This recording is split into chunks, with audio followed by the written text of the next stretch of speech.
If anything happens, will you protect Paul? With my life. Only together can we stand a chance.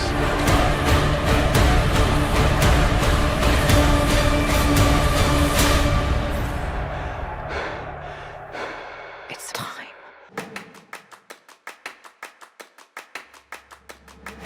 Welcome, ShotDeck friends. We got another shot talk, and look at this. We got Greig Fraser. We're going to talk about Dune, which of course is fucking amazing, and a film that Greig and I have actually talked a little bit about in an IMAX screening, which is the way to watch this movie. We've got the film broken down on our site. It's all 239, but I'm sure at some point they'll probably create a UHD IMAX like ready version that we'll also upload as well, because everything about that version is really, really cool. Anyway, the film is excellent as expected from both Denis Villeneuve, the director, and Greig, who's got the most beautiful resume in the history of DP resumes. The film was Oscar nominated for cinematography, along with production design and editor and sound and all these other categories, as well as Best Picture, and rightfully so. And you know Greig's work from Zero Dark 30 and Vice, and we even have a film, Mary Magdalene, which is really cool, and of course Rogue One. And so excited to have you, Greig, and really excited to talk about this film. Thanks, Larry. I always come to you if I need an ego boost, right? So if I'm feeling a little down in the dumps about my work, I'll give you a call. I don't know how. I know we all have those days, but you, my friend, should never have those days. You're having an incredible. You've had an incredible 10 years, if not longer, and congratulations on everything. I'm very, very excited for all of it. And it's inspiring. It's funny, Greig and I did the first Shot Talk, which was never released. We're still going to release it. We did it during COVID. It was like an experiment, and Greig was the first person I went to talk. And we did this thing, which we're going to do today, which I'm excited about, which is a little bit different, because Greig's talked about this film like mad. There's probably a ton of interviews and other things about this film, and they're all wonderful and really interesting to talk about. What I asked Greig to do, we've got all the film, we've got all the shots broken down on the site. What I asked him to do, which was sort of one of the original intents of Shot Talk, and maybe we'll go back to this a little bit, is I said, you pick some shots, pick 8, 10, 6, 7, whatever it is, pick some shots you want to talk about. I'll pick some shots, and let's just talk about the shots, and then let that sort of talk about the bigger issues of the making of it and more granular stuff, which is what's always really fun to get into. All right, I'm just going to jump into one shot, because this shot, you picked this, and I picked this as one of my shots as well, right? I remember when I first saw the film, I was sort of amazed at this kind of incredible sort of ability to use sunlight in VFX and in scope worlds in which I was sort of had no idea how you did it. And so this sequence of the film in which they get attacked and there's this whole fight in this world. I'm really interested about this shot because you picked it as well. So tell me a little bit about this specific shot, and then maybe we'll talk about this scene at large and how you execute shots like this.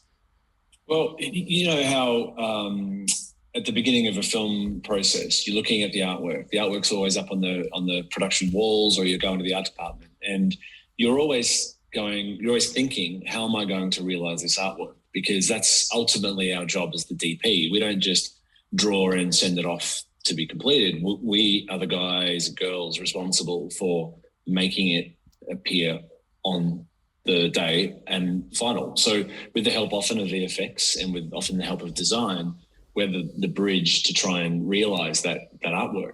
So this particular artwork and that shot, that wide with the small Fremen in it, was an artwork that I used to walk past every day on the way to my office. I was next to Denis, and it was on Denis' wall.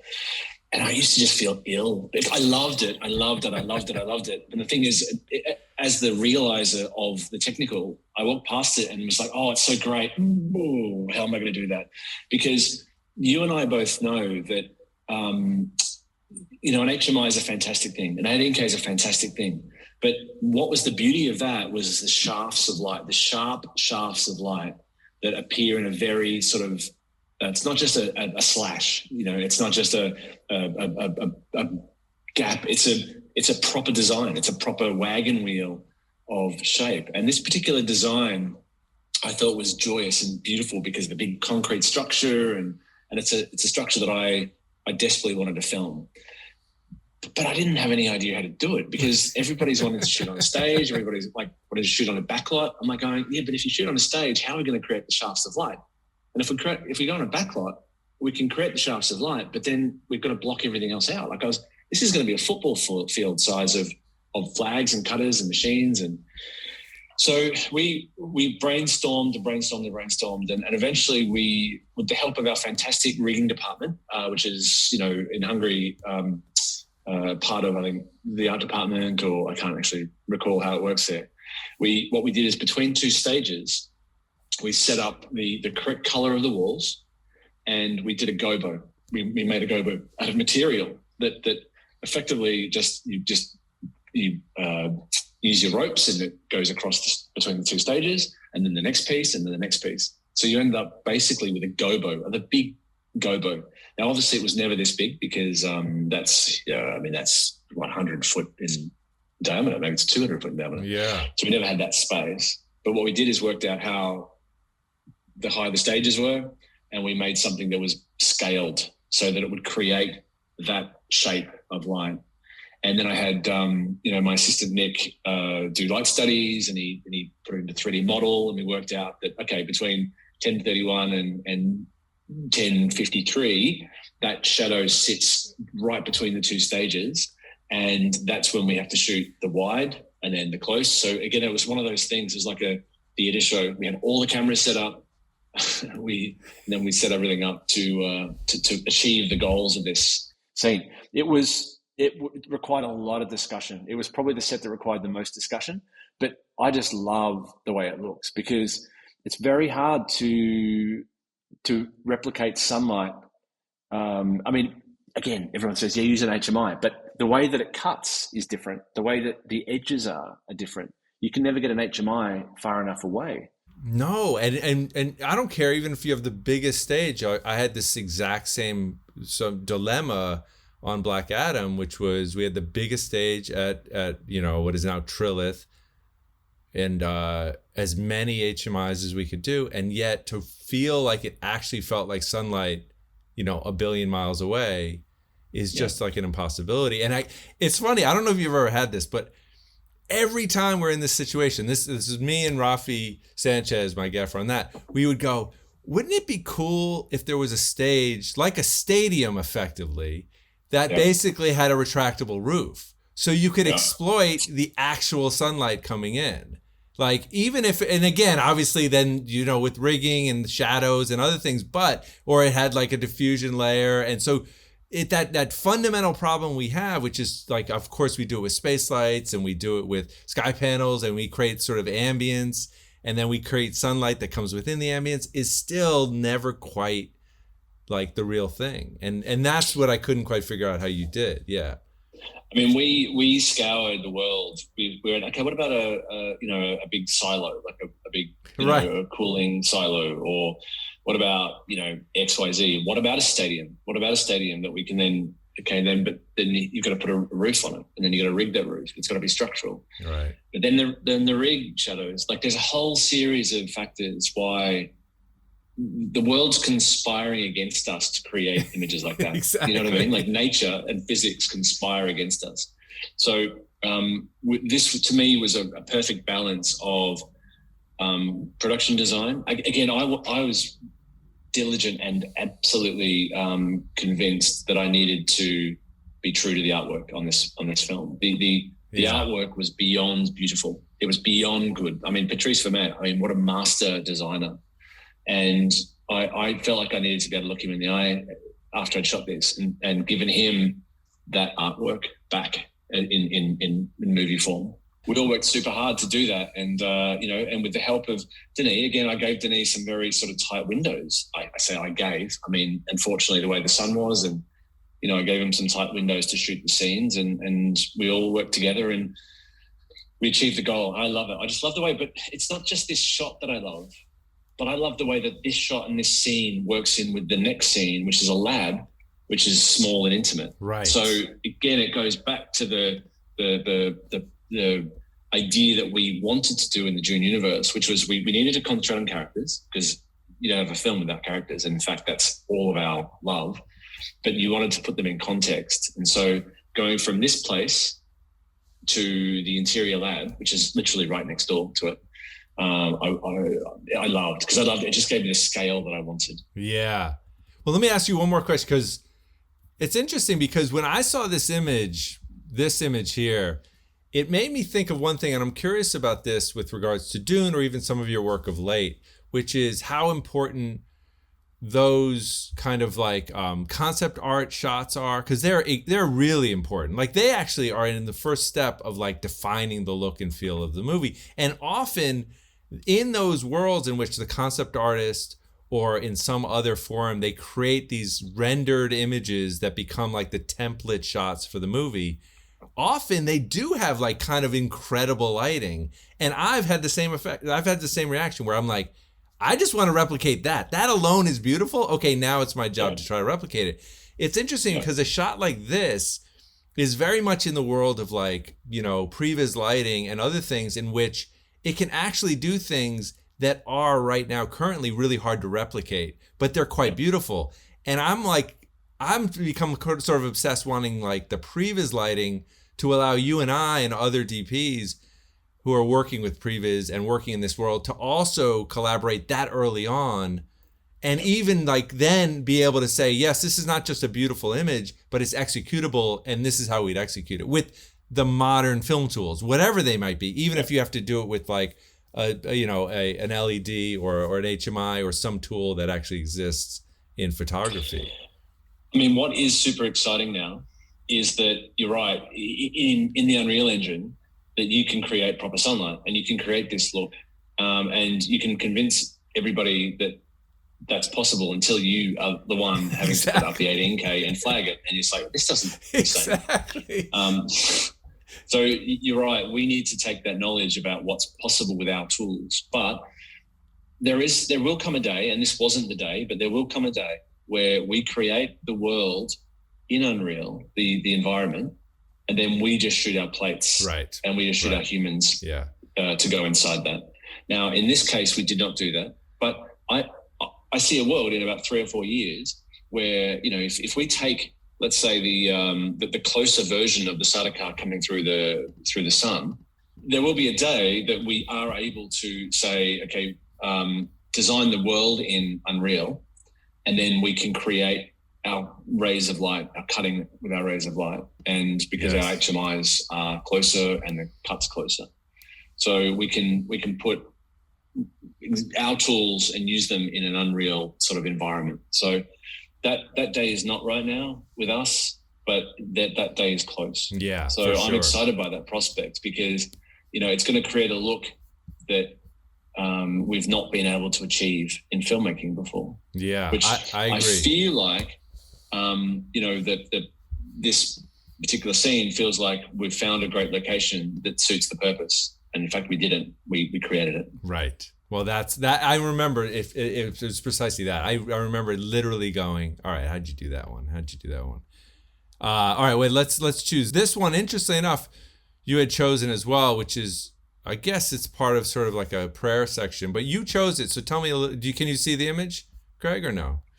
This is the image of somebody in the center of frame praying. Yes, that's one of the ones you chose and said, let's talk about this. So tell me why. So this one I love for a multitude of reasons. It's not just the shot; it's also the where it sits in the film, and it's also how he achieved it. You know, the one thing that we as DPs are beyond reliant on, are our crew and the people that choose to give up their time to work with us on the projects that are really, you know, exciting for us. And so, you know, Kate Arizmendi is a DP who I've been watching her work for a long time. And, you know, I rang her and said, hey, listen, we've got a second unit that we kind of need to fill, and I'd love you to consider doing it. I said, you know, I understand if you say no, you've got your own project, but, you know, So she came to Hungary, we met, we all really liked each other, and she again, very generously gave up her time to come onto our film, A Second Unit. And so the way we would do it was often on Saturdays, Kate would work with Denis on some scenes.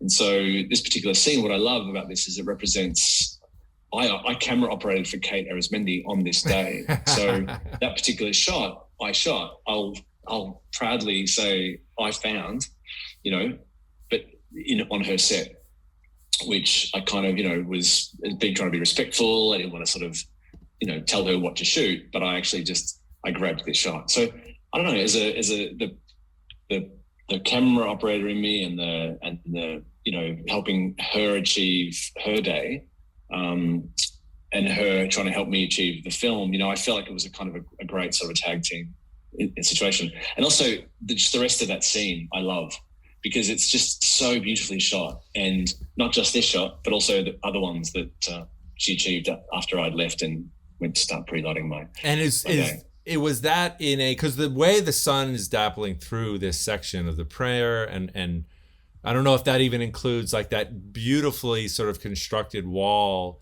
of all the faces looking out, it sort of precedes when Timothée Chalamet's character goes out and visits the palm trees and that whole conversation. Yeah. Is that was that also part of that Second Unit Kate's work stuff? This like really interesting. The faces, a lot of it. Yeah. I mean, Larry, it becomes a bit of a blur when the film's finished. And, I don't know how many images you created on your last movie, but once you get past 300 or 400 images, it starts to just become a mess of kind of like totally what day that was and stuff like that. But I remember this particular day because I had so much fun filming on her set. Yeah. And I had to go on pre-light. I had a day job. I had to go on pre-light set somewhere else on the same lot. But, I was kind of just ducked in, grabbed my camera, snuck in, said, can I shoot some stuff?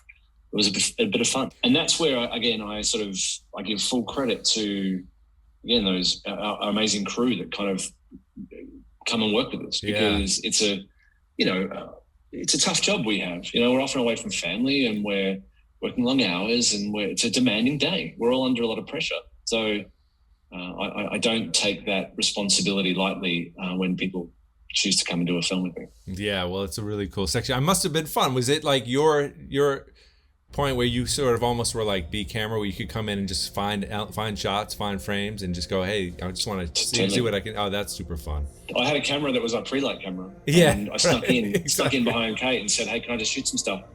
And she's like, yeah. I'm like, I'm over there. Is that all right? I'm in your shot. Where's your frame? Like, I started being that annoying B camera operator that everybody knows, and she goes, yeah. Yeah, that's awesome. You shot all with the LFs and the nice soup, I guess a mini LF as well.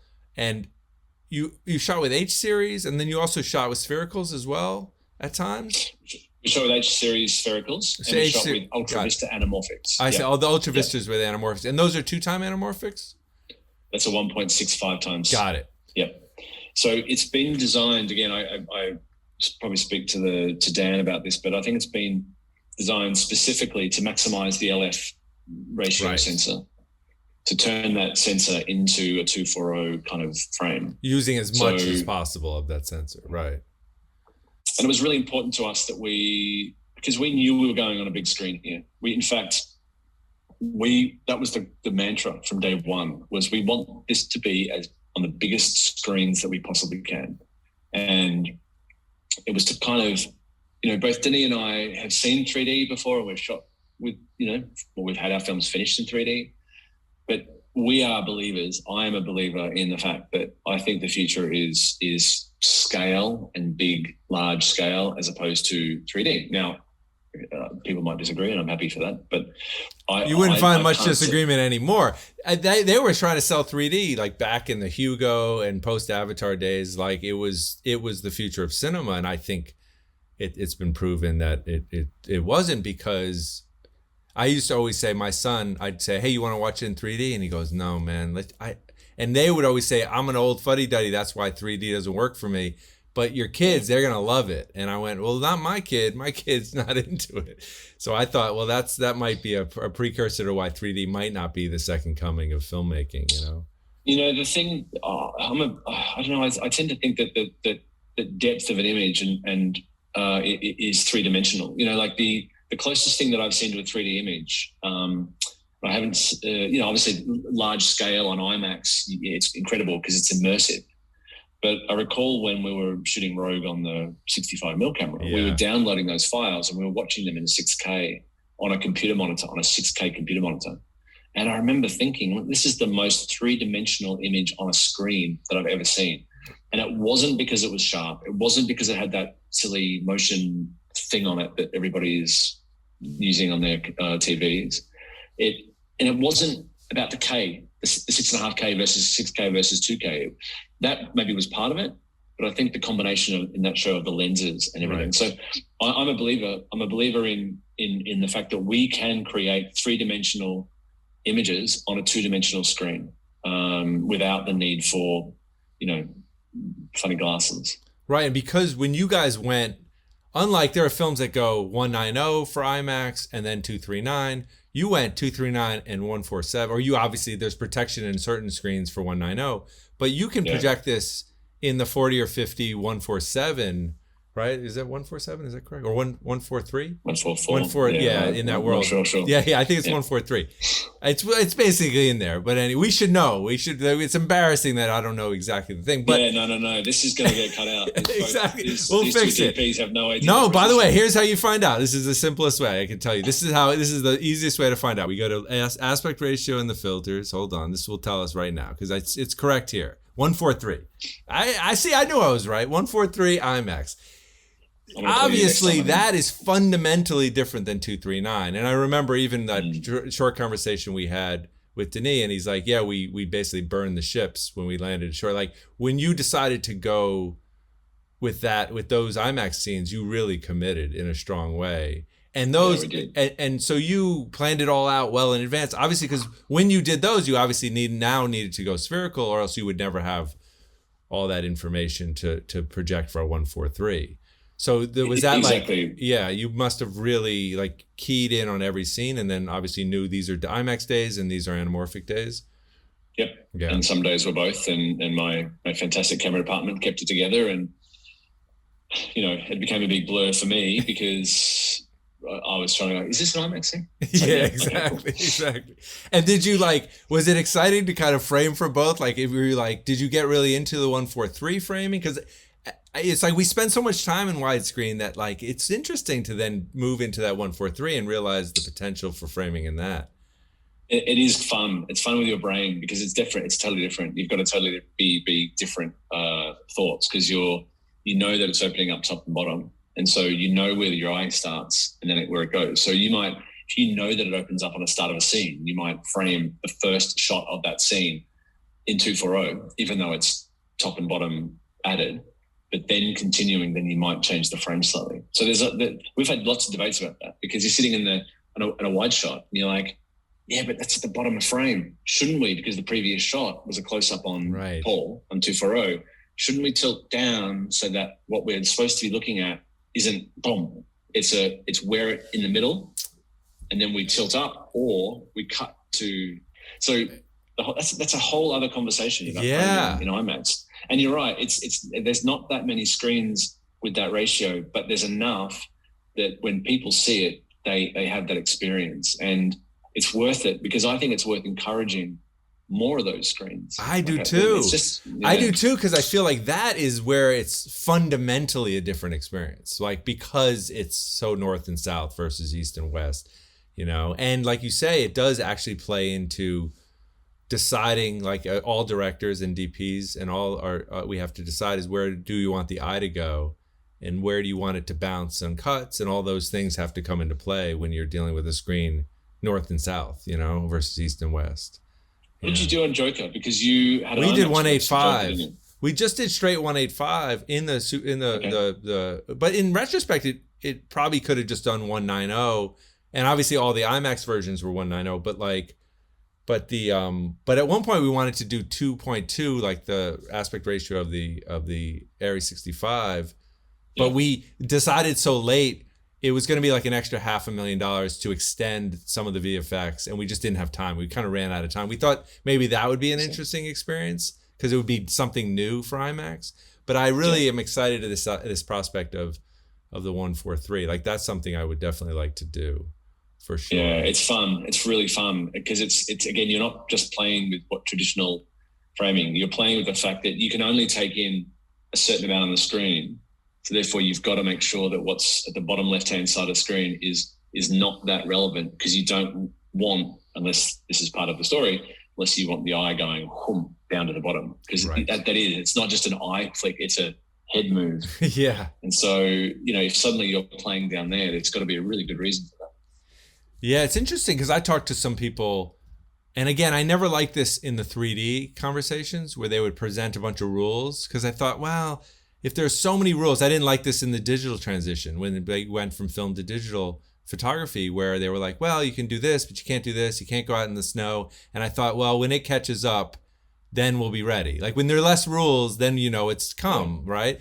And I remember somebody at IMAX was saying something about like, there's a lot, you don't want to necessarily cause the audience like handheld, and they had certain limitations, but I haven't done enough of it to really know how true those limitations are for an audience member. Because you're absolutely right. You could break all those rules, but then until you sit in the screen and feel the effect, you may go, wow, those rules are there for a reason. Yeah, so that's interesting. But did you do any testing to understand better what the 143 or that big screen experience was going to mean, as far as, I mean, you guys make a very deliberate movie. It's really sort of aesthetically sort of planned out. The sort of mixture of handheld with like a lot of just precise camera movement, really precise framing. In the end. We pretty much have an idea about how the camera is going to move and how it should feel. Like, very broadly, very basically, Paul wants to be outside in the desert. Like, let's take the film down to its bare bones. Paul, this kid from Caladan, wants to go and live in the desert, and he's unfortunately been shielded from the desert by his folks because he's living on Caladan, and then he goes to the desert planet and he's inside, he's in his bedroom. Like, so effectively wanted to kind of almost mirror psychologically what he's going through. So when he's inside, it's a bit still, it's a bit stiller. When he gets outside is when it starts to become a bit like, it starts to get really interesting with the camera in terms of the emotional connection that he has with that place. Like the first time that he sets foot on the sand, yeah, because it's the first time, it's that emergency. They've landed to try and save the spice workers, and we pull back with him as he comes out the back gate of the Ornithopter. Now, it didn't necessarily mean that everything before that wasn't handheld, by the way, because in the Ornithopter we were a bit handheld, but it's kind of more about a broad mood, like him in the cockpit looking out over, again with a little bit mirroring what he's feeling, and the handheld felt really good for that. It felt very natural. We made sure that we were not too crazy with the handhelds. We didn't want it to look reportage, because I don't know if you've ever sat in an IMAX cinema with crazy reportage camera, but you'd feel it's a bit weird. So I had to be as steady as I possibly could. We wanted to have the emotion, but not the seasickness that goes along with that. That's right, yeah. Just to basically I always say it's like, you almost have to revisit the frame lines to even know you're handheld. You're like, basically your intent is as quiet as you can be, it's still going to have a little bit of like human breathing behind it. Yeah, exactly. Well, the Ornithopter, it's interesting because we're in that section. That was also one of the things that I sort of really jumped into, was how to do that, because obviously we probably all have had to deal with like helicopter work or other things, whether you're doing it on stage, whether you're doing with volumetric stuff, whether it's like you guys did it in a way that obviously was incredibly effective, but you also have multiple scenes in those Ornithopter interiors. So tell me a little bit about how you guys attacked it, because I think it had such a beautiful effect. But I also want to know the day work, but also talk a little bit about some of the color work that you did in there as well, and how you did that. And did that suddenly move to stage, or was that now in the same effect that you guys did the first stuff? So every step along the way, we were trying to be as honest with the lighting as possible, as genuine, as correct with the lighting as possible. And to do that, you need allies in your crew and your collaborators. We have a fantastic VFX supervisor, Paul, who was all about the light. It was all, I've told the story a few times, so I apologize if you may have heard this, but we're sitting around a board table. In a meeting, you're sitting around a boardroom table or something, and the first AD goes, right, scene 52, interior Ornithopter 5,000 feet above Arrakis. So stage 2, stage 3, exactly. interior, and somebody goes, yep, stage 2's free that week. We can put that on, And so normally it's my job when I hear about the direction of a set going in the wrong direction. I'm normally the one that says, no, this is not an interior set. Paul was always the first hand up, going, no, that it can't be inside. It's got to be outside. That's and amazing. Every single time, I seriously just want to give the guy a big hug because it made me look like I was a boy scout. When I then said, and then somebody goes, all right, well, backlot, we'll go on the backlot. And then me going, So the problem with the backlot is that we're going to have to put greens around them because there are studios, there's trees, there's all sorts of things that when you look out at 5,000 feet, you don't see stage 7.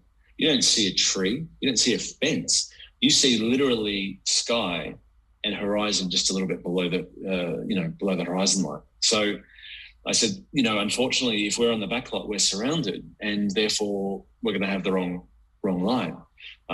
So I asked everybody, and this is where, again, having fantastic allies, which everyone was on the same boat. We had a great location crew, we had a great production crew, everybody that was searching high and low for a high position in Budapest. I even came up with the facility, let's put it on top of a building, in downtown Budapest or something. And everyone went, oh, yeah, I don't think that's going to happen. But what they found was a hilltop.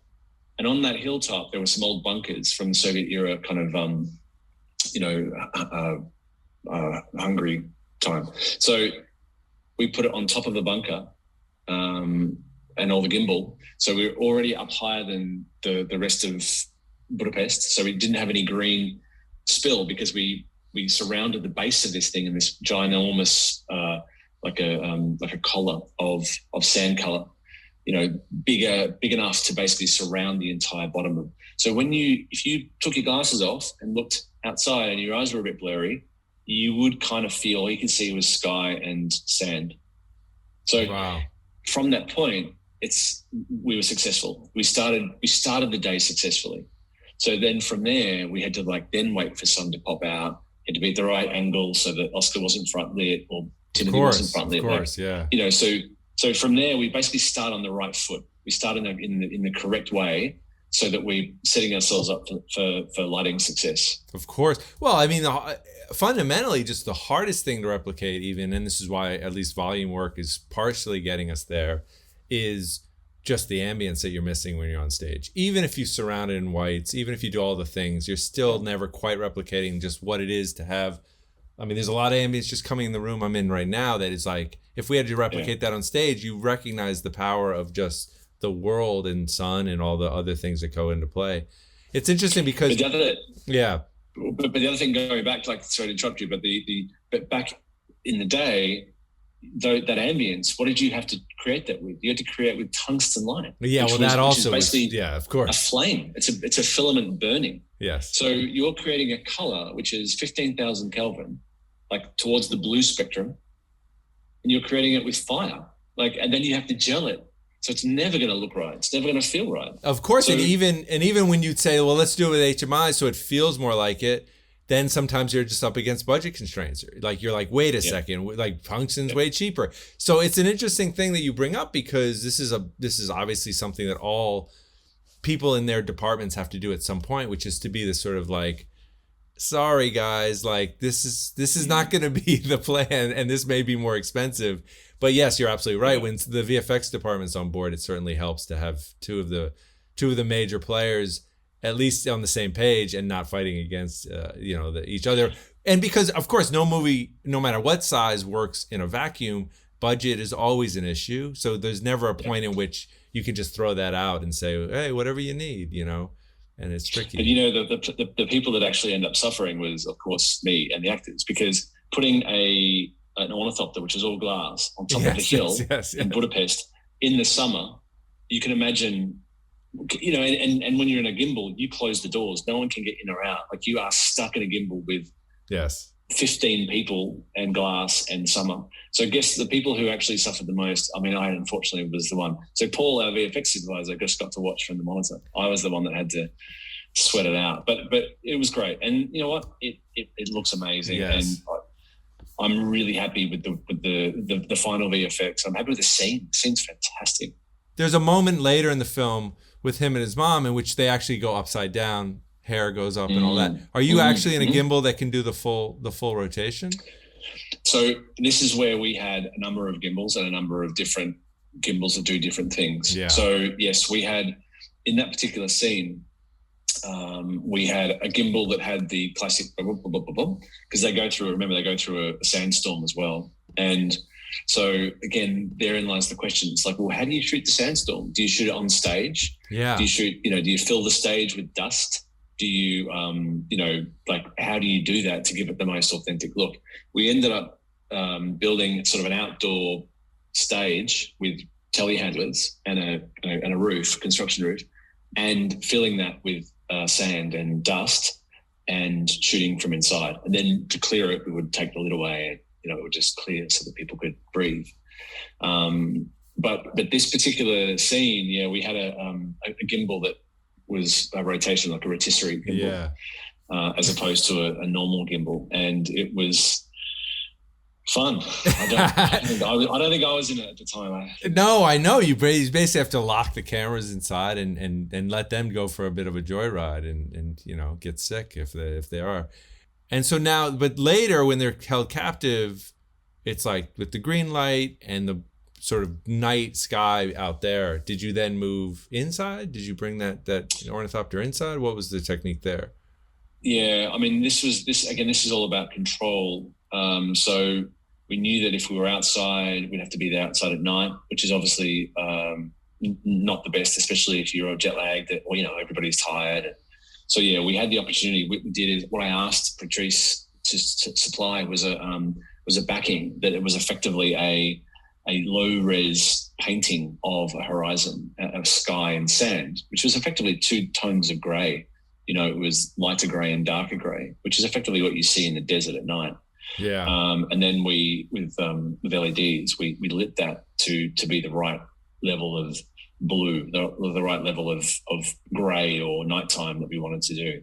So then the trick was, again, how to light inside, because you don't want them to look like they've turned the lights on, like it's an aircraft fuselage. Like it needs to have a level of kind of darkness to it. So I pulled some references out, and funny, like I pulled some Navy SEAL references, and I looked at Zero Dark 30, because Zero Dark 30 was different. We had lights on Zero Dark 30, like that were white lights, and then they turned them off, and then they went night vision on Zero Dark 30. And this wasn't that. It needed to be different. So we tried red light, but red lights was kind of their emergency lights. And then it changes later. So later on when they land, it does change to red. So we tried to keep it kind of, we came across this color green that was suitably military, but was sort of an unusual dark tone. So again, it's finding that balance in tone, isn't it? Because you want to see enough, but you don't want to see too much. Yeah, of course. Well, and also it's a vibrant color in a movie that has a lot of sort of midtones of color and tonalities. The final shot when they get out, this is also one that is just, I think this is when they're alone, but has this incredible sort of tonality of color with both the red light and the sort of the dawn, sky. Yeah, so this is where, we tried to match this color in with the studio. And I think I had shot this before we shot the other interiors. So I'd already shot and I'd already had the color. So again, this is where using new technology, being LEDs, I had my colorist, Chris Rudkin, my dailies colorist, Chris Rudkin, come in on the pre-light. We set the camera up, we put the green in, we got the green right, and then he dialed in the LEDs for the backing. So that the color of this backing, the backing for the interiors is the same as the sky outside. So, we were able to do that a number of times where he's able to dial those things in, and it just makes life easier when you're in the grade, because the colors that you see on the day with the LUT, you can just tweak ever so slightly. And this red, I love this red. This is why it's a dusty, kind of dirty red. Yeah, and red is tricky. It's tricky also rendering it even with LED lighting and in the modern sensors of digital sensors. It's still one of the trickiest colors, all the way down the pipeline. Let me ask you about picking that green. Was that something, did you present this in real time to Denis? Were you sort of searching for your own and then going, this is the one I want to present to Denis? Or did you give him a couple of options? Like when in the place of like the discovery point of trying to find that green, at what point did you find it? Was it literally on the pre-light where you finally sort of landed on it and then, presented the next day? Yeah. So during the pre-light, it's that great opportunity to experiment. You never want, yourself, you never want to be experimenting when there's an actor walking towards set or on set, or, it's stressful. It's super stressful. Not because actors are pains in the butts, but because they're not, but because you as a DP want to give the director and the actors the most amount of time without you fiddling. So yes, that was a pre-light day, and I sort of came up with some greens that I liked, and I might have sort of shot them. And then, I think on the Monday morning, I might have presented to Denis and said, hey, during a break in play, probably said, hey, pre-lit the Harkin and Orny on the weekends, got some color ideas, and I might have also shown him some other colors. Yeah, sure. I can't recall. Again, it's all a big blur at some point. It's so a while I might have ago. shown him some other colors. And I think together we went, boom. This is why it's really good, because the director then, they weren't involved in the process of lighting it. So they're purely instinctual. And when they say it's that one, you can go either, oh, yep, I agree with that. That was what I thought. Or, oh, wow, I didn't think of that. But I think in this case, we had 100% agreement. And I think it's actually it's really important point. It's good that they're not part of all the how the sausages make, because then they can literally be the thing that you need a director to do. It's the ultimate thing, right? They're the ones who ultimately have like full veto power and are the ability to just like decide when you're sort of, you may have like you say, you may have your favorite, but I think they also always go with the one that feels right, and is probably right too, because they're seeing it so and sometimes, and to that point, the sausage factory is very, very relevant, because we've been down the path technically of putting it all together on the day, and we've changed the color, and we know what, so sometimes to try and balance out conscious and subconscious is tricky, I think. And I'm getting better as I get older, or more mature, let's say, just for the people. As I'm becoming more mature, I'm getting better at isolating my instinct and working out the difference between that and that. And not to say I still have to work on it, because I do, but in those situations, you can go, all right, this is what I think. And then you show Denis fresh after he's had a coffee, and instantly what he says is gospel, because he's not tainted by the fact that he's standing on that set looking at that particular shot. He's seeing it as he should. Yeah, like as if that feels like the final movie. That feels like what the movie looks like. It's interesting. Do you have a way to quantify how you're getting better? I'm really curious. Like, is it just that you're more conscious? You're just being aware of it? Is it just awareness of saying, oh yeah, I have to sort of separate myself from...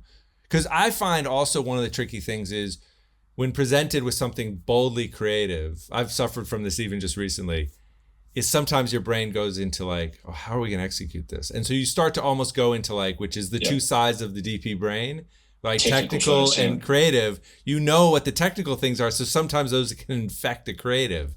And I think you're absolutely right. You want to sort of help separate those as best you can, even though, of course, the technical and the budget and all those things matter, I mean, part of the way I do it, I think it's part of the way I do it, is I try and just compartmentalize an opinion. So, in the point of that nexus that we just spoke about, that I walked past and felt ill, I knew, for example, that I wasn't going to be the person in that roundtable meeting that put my hand up and said, no, I can't do that. Right. What I did do was I said, listen, based on everything that we have at our disposal right now, that is not possible because X, Y, and Z, because of this, this, and this. Yeah. So, but if we were to think outside the box and if we were to look for other locations, if we were to look for other ways of achieving it, and again, talk about collaborators, support, and Denis' support. You know, everybody understood that I wasn't saying it wasn't possible, but I was saying it's not feasible. So trying to tap into that, it is tricky. Another thing that I do, which if I'm lighting, I found really useful, is to flick through my frames really quickly. Yeah. And not to study them, because we're sitting here studying an image, but ultimately the audience sees it for 5 seconds, 4 seconds, 3 seconds, 1 second.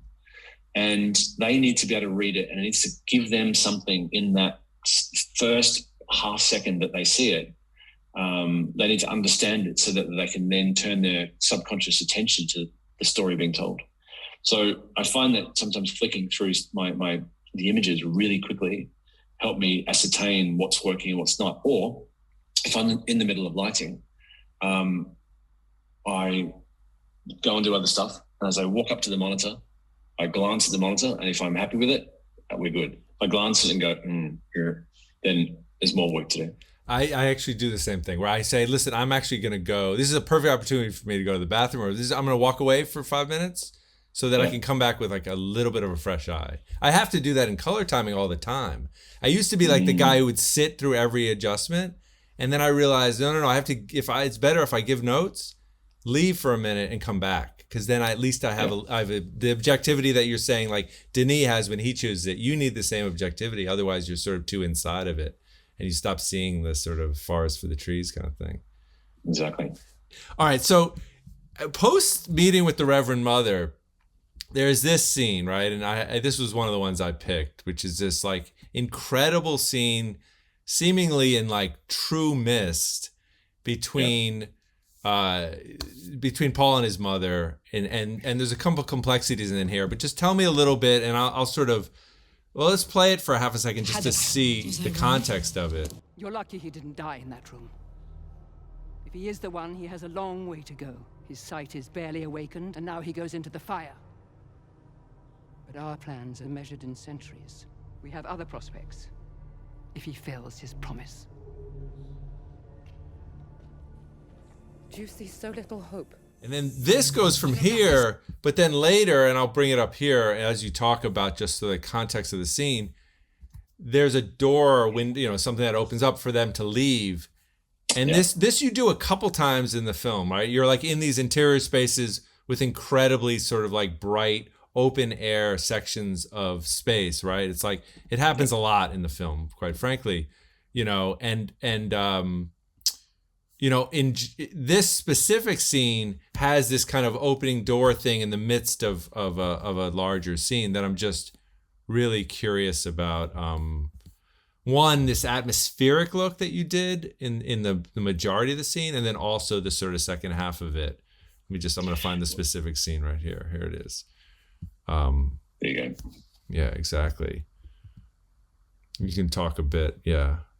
So one of the things in Caladan, one of the things is that it's almost the opposite of Arrakis. Arrakis is dry, no water or very little water.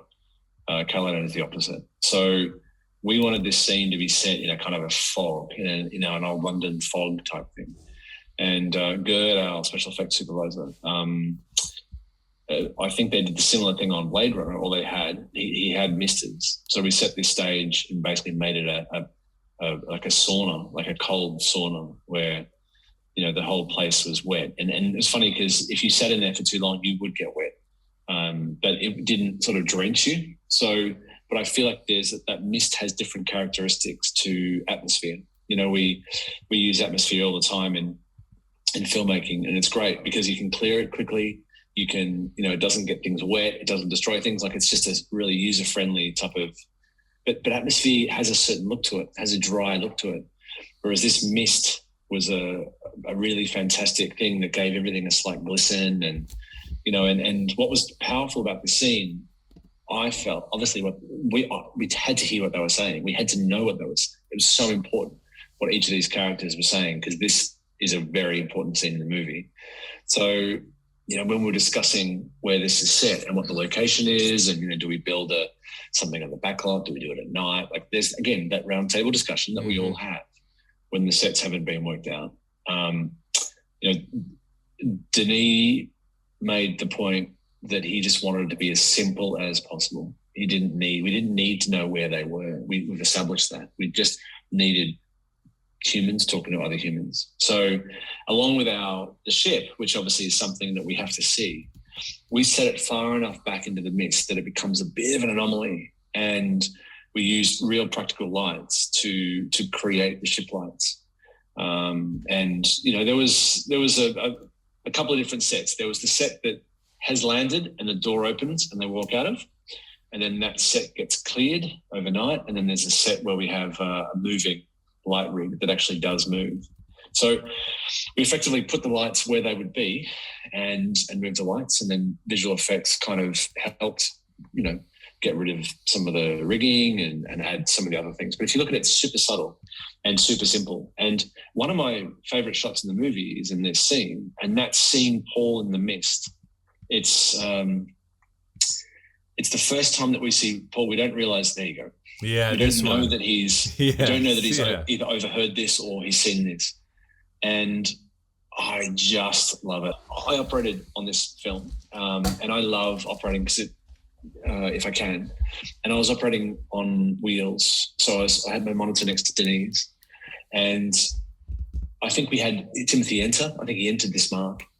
And I remember Denis, as Timothy entered and stopped, Denis went, oh, like just this kind of guttural groan of joy. Like it was this kind of, we understood the power of this character in the mist. And it just, I don't know, for me, it's what's beautiful about it is that it's so simple.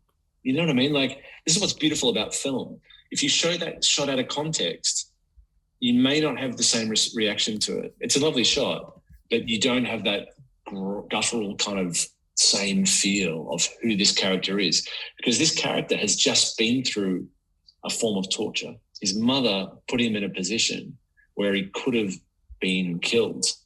So to see that character, you know who he is, you know what he's doing there. You think you know what he's doing there. It's just really powerful. Yeah. So I love that. I love it. Because to me, that's everything about filmmaking. It's simplicity, but it's power. And it's that in relation to what we've seen before, what we've just heard the two ladies discussing, and then this.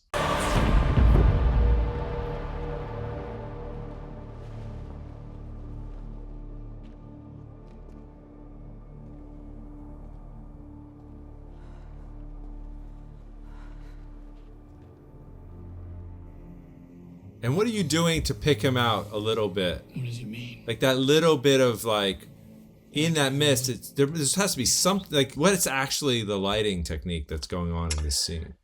I mean, we used cream source skies, space lights, and I've used these a lot, by the way. I think Manhattan Beach Lighting bought these for me for Rogue One, because we had a very wet set, Edu, on Rogue One. And these things are waterproof, so they can sit in a wet set for years because they're totally waterproof. So this was a perfect opportunity to put them in, because they were going to get super wet. But it came down to actually trying to bring him out, but without lighting him. Right. There's that fine balance, isn't it? Is that you want to illuminate a character, but you don't want to light them. That's my take on it anyway. I never want to light a character, but I want to illuminate them.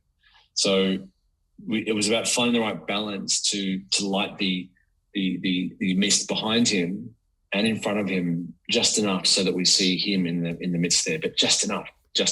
Yeah. It's really a beautifully, the way you described how Denis talked about it, it's such an abstract world. It's basically just grays. And then the warmth on the faces is such a nice contrast to that.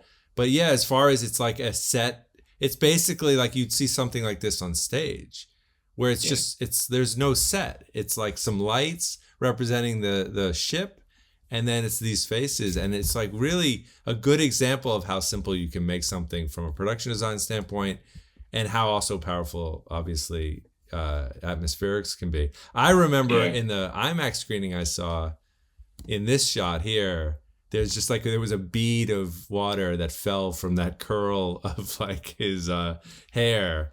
And I just remember thinking, oh, that's amazing. That like you can see these kind of like droplets of water in this scene represented sort of the atmospherics in it.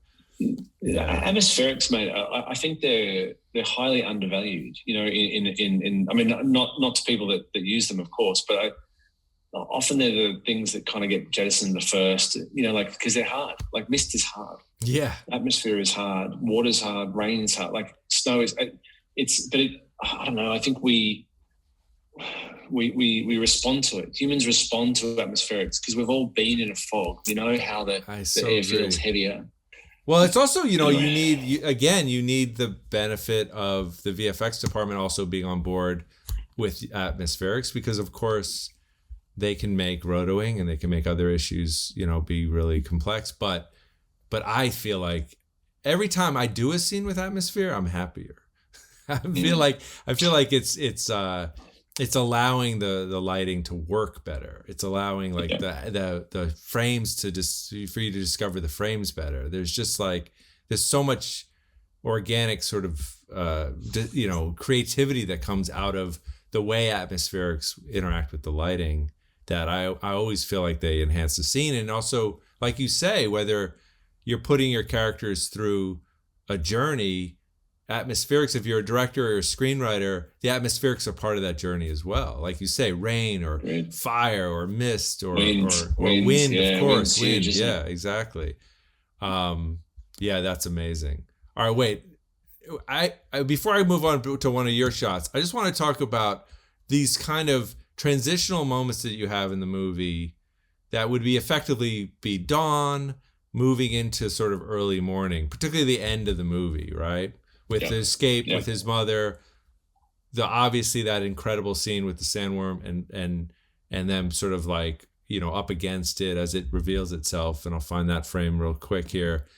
But within the context of these incredible like shots, this scene here, this is like, a scene that also is probably as close to any of the shots that also are from the 1984 film, but is wonderful. Again, in this kind of world in which people are existing in what would be perpetual dawn, how are you executing this? Because is it printing down? It's like you have to, just take me through, because you have a lot of it. It's not like you can shoot in a 10-minute window over 100 days. That just doesn't work that way. No. Another question that gets asked around that boardroom table, or that table that we all sat around, is what does our night look like? And there is different ways to do night. As DPs, we know we can do true day for night, where we underexpose 3 or 4 stops or 5 stops.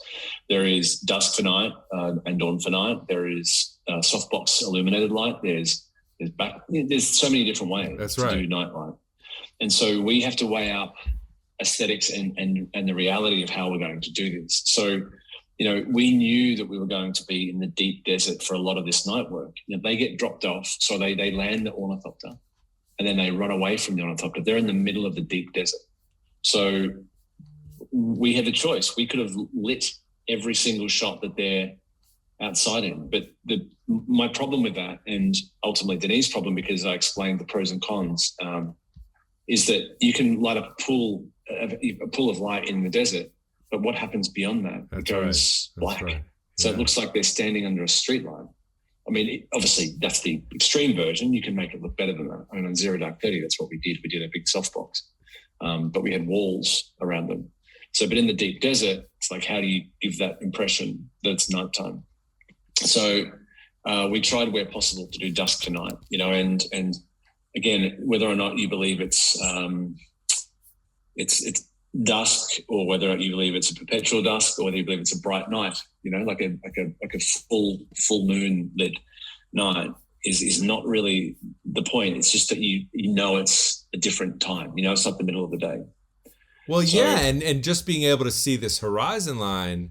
First of all, if you were out in the desert, your eyes are going to adjust. This is the thing that I've been sort of always in search of, which is our eyes still, as much as sensors have gotten incredibly powerful, our eyes are still able to see so much, in terms of its range, that the more you can try to replicate that, even if you're cheating it, like you say, dusk for night, it's what really is what our eyes would do in the middle of the desert at night. We would be able to see the horizon line. We would be able to see gradations, And it's only new. It's only recently, fairly recently, in the film cinema history that we've been able to do that. Because if we were shooting film, only recently did you have 500 ASA. Before that, it was 200 That's ASA. Right. Before that was 100. So to try and shoot a night scene with 100 ASA film, often you had to light the heck out of it, and so then you needed to come up with a way to do that light. And that's why obviously some of those Westerns were all day for night, which was a fantastic look in itself, but for us wasn't appropriate. The issue that I had with day for night, and I tested this on Mary Magdalene actually, because there's some night work. My issue with day for night is the actors squinting. Yes. That's the only thing that I'll say. You can make it look beautiful. I love the way day for night looks. But it's just the performance and squinting and, what's a great day for night scene? Is the beach. You know the Danny Boyle movie, the beach that Darius Kanji shot? It's very abstract, but it's beautiful. And it has this it's like the perfect use of day for night in sort of a modern movie that I remember always looking to that, because it's a challenge. It's a challenge on any movie in which you're dealing with a natural environment with no lighting source is what is nice. Like you say, you're not going to put a bunch of Muscos up there. That wouldn't look right. I mean, you could, but it's going to have a fundamentally different look. So are you dealing in like a 40-minute window and just like constantly chasing your sort of just like, I mean, I've certainly done the same thing, which is like you're starting like with tons of ND at an 11 or whatever, or you're doing as much and then you're just constantly pulling ND and just like trying to match it by eye as you go. Effectively. Now, there's a number of different scenes. There's True Dusk for Night. Well, they're going through the sand dunes and then they start running away. And there's two different countries between Abu Dhabi and Jordan. So, and I won't bore you with the reasons why some were done. And it wasn't just the locations. It was also about how many people we had in each country. Oh, is that right? Well, in Abu Dhabi was a super small crew, like 14 people. So, when you have 14 people, you're limited to sticks or handheld. There's no tracking shots. There's no wind. There's no explosions. There's no your true documentary when you have that amount of people. So we had a bit of an infrastructure in Jordan. We had tracking. We had some tracking vehicles. We had some wind machines. So the scene is effectively they're through the desert. They avoid being eaten by a sandworm. They run into a canyon where they're trying to catch their breath and trying to be safe because, sandworms can't get into the rocks. That's right. And that canyon, waiting for them is a number of Fremen. Yeah. So from that point, I wouldn't say hilarity ensues because it certainly doesn't, but something occurs in that canyon that happens over a period of, going from night to dawn into day. That's right. So we found a canyon that was able to be in shade for part of the day. And so as the shade started hitting certain areas, we started shooting those scenes and working our way out. So it requires a lot of discipline from Denis and our actors. And we spent the daytime either shooting a day scene or practicing and rehearsing what that night scene was going to be. And so like, in terms of like, so this stuff, this whole finale when he fights and sort of proves himself and it's like it leads to basically the final images of the movie. This is in what country? This is in Jordan? It's in Jordan. Right. We went to Jordan primarily for the rocks. Got it. Yeah. What was the Abu Dhabi stuff? Primarily for the sand dunes. There. That is Abu Dhabi. Got it. Like the real traditional dunes that you would see in the south of Morocco as well as 100-foot high dunes that you don't want to get stranded in. That's the world that Abu Dhabi is. And then all these other this is all Jordan, all the stuff with the canyons and that. Anything with rocks is Jordan. This is Jordan as well, obviously. Jordan. Yeah. Amazing. Amazing. Well, you had picked this as one of your favorite shots. Tell me why. This is a very big moment for this character. You know, this is a moment, this is the whole point of this film, effectively. You could almost say this shot is this film. And this is the shot where he is, it's too late for spoiler alerts, isn't it? Everybody's seen it. Yeah. I wouldn't worry about spoilers for this okay. talk. Yeah, don't worry about that. So this is the point where he's killed Jamis, and he's never killed a man before. In fact, he was toying with him, he was playing with him, so they thought, because he was asking Jamis to yield. And in Fremen law, that's just, you don't do that. Right. So he just killed Jamis, and he is being acknowledged and accepted into this community. And so this is basically the crux of this entire film, and the next one as well. It's kind of this acceptance into this world that he's been dreaming about and studying and wanting to attain. So he's in that world now. No, and it's thrilling. Even like thinking about this scene and this moment at the end, it's giving me goosebumps even thinking about it, because his mother says, "We have to get us safe cover, get us off this." And he's like, no, Mom, we're staying. This is our people now.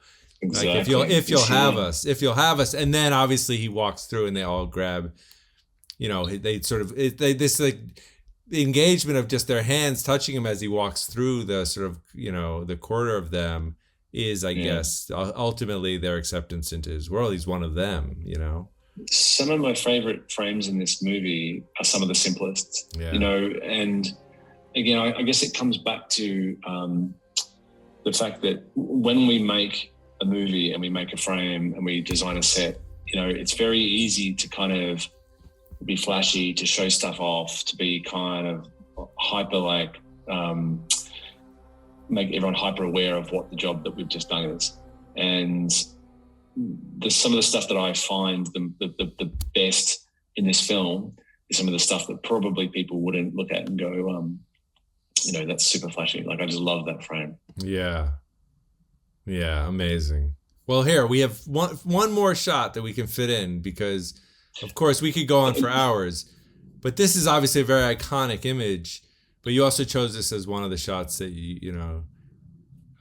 tell me a little bit about why. It's similar. It's, again, these are like these images that can sustain, a picture on a wall kind of thing.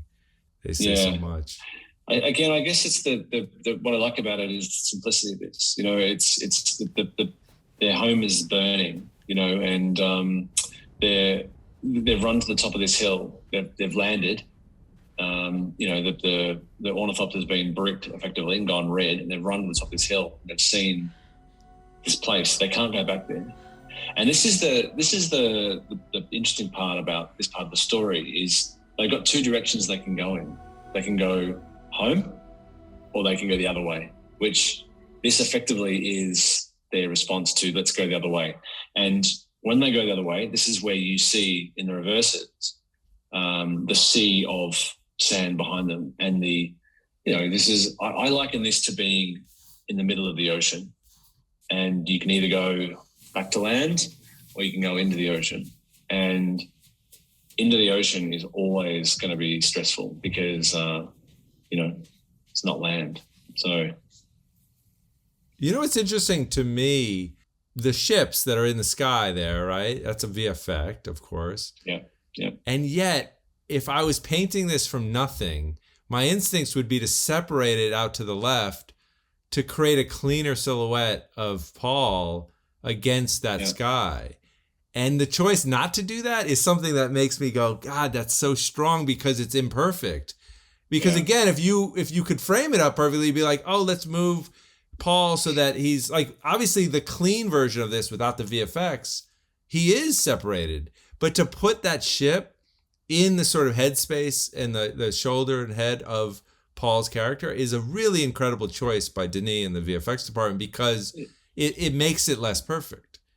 It really is, and the fact that but I think that's one of the things we tried. Like if things were too perfect, we'd never Dutch tilt a camera, but if things were a little bit too perfect, we'd just move it. There's that fine balance between it being too picture postcard. If everything you're looking at, then it feels arched. It feels kind of framed and deliberate, and as opposed to a little free, a little bit loose. It's trying to tap in. I guess that's where they did so well with the post on this. You're right, because we had them come up at a certain point, which was good for us, where you could see him against the sky and her against the sky. And then they then went too nice. Yeah, exactly. That takes beautiful. That's right. And I think that's a really important lesson, certainly to me, that I took away from even this image is how do you, because again, this is the choice that you're making after the fact. You guys, I don't know if those mountains in the background or the hills are also real, but some are, yeah. But it's like beautifully split between the mountains. 300th shot that you've done on a film, of course. You basically dislodge it out of your memory, and it becomes a past tense. That's right. Well, and better, the fact that you don't know is one, a testament to how good the VFX are, which they are incredible in this film, and how seamless they are into the natural photography, which is your work. So it's amazing. Thank you. Yeah. Hey, listen, it's great. Like with all of these, they could always go on so much longer because I'd love to dissect every frame. But you've been incredibly generous, and as always, it's inspiring. It's inspiring work, and I'm excited to see what happens with the rest of the award season. Not that means anything, but it's a film that deserves honors. And I'm excited, one, about this weekend because it's Batman weekend, and I'm always excited to see your work, and particularly in this form. So, I mean, it's always great to talk to somebody who understands your job. You know what I mean? Like, it's nice that you've done it. Everything I've said, you've probably gone, yep, I remember doing that. Oh, no. It's nice at that level of familiarity. So I appreciate it, Larry. Thanks, man. Oh, wait, I had one more question. I forgot to ask this on the IMAX thing. I'm going to ask it in our 1 more minute left. The moving light, right, that exists throughout the film, it's only 4 or 5 times. It's like this light that follows you around. Oh, the Suspensor lights, yes. Yeah, exactly. It's like, I did see a behind-the-scenes shot, which gave me a little clue, but I was like, is there a guy in a green suit walking a chimera around, a Chinese lantern? What was the sort of, like, the technique that sort of traveled this light? There wasn't a technique. It was multiple. So yes, there might have been a guy with a green suit. I don't think there ever was, but that wouldn't have been out of the question. We might have discussed it. I think that we might have tested it, and maybe the light bubbled up and down. So I felt like maybe it looked a little comical. But where we could, I think we tried to lay, like, for example, on the as the ladies are talking, they're being followed by, I think there's a dolly in a track and a light. I think there's some other times where it's on a Technocrane. There's other times where that's it's on a smart. crane. Like crane it. Yeah, that makes sense as well. Like, because then you can retract it on a line for sure. Yeah. There's one scene which sadly was a deleted scene, but it was on a big sort of wire rig. We did a big light on a big wire rig. Is that right? Guy Micheletti, our grip, built. Because it was a much longer, like, walk and talk or something, or it was a bigger light, and it was long, exactly. So, but we did pretty much every conceivable option we could. It's great, though. I loved it. All right, Greg. Well, thank you again. We'll do it again. And we're going to everyone watching this one, we're going to put out the circa 2021, the first ever Shot Talk, even with all its warts and all. We're going to do it eventually because we talked some fun stuff. We talked about Mary Magdalene. We talked about a bunch of stuff. And I'd love to. The funny thing is, though, don't wait too long because we're going to look like That's true. Children by the time you put it out. Like it's going to be like 30 years younger, skinny, kind of handsome. We'll get them both out at the same time. It was. You're right. It was the first. You were the first, and now you're the most recent. So I'm excited. Excellent. All right, Greg. Well, thank you. All right, buddy. All right, you got it. Thanks, mate. Cheers. Good to talk to you.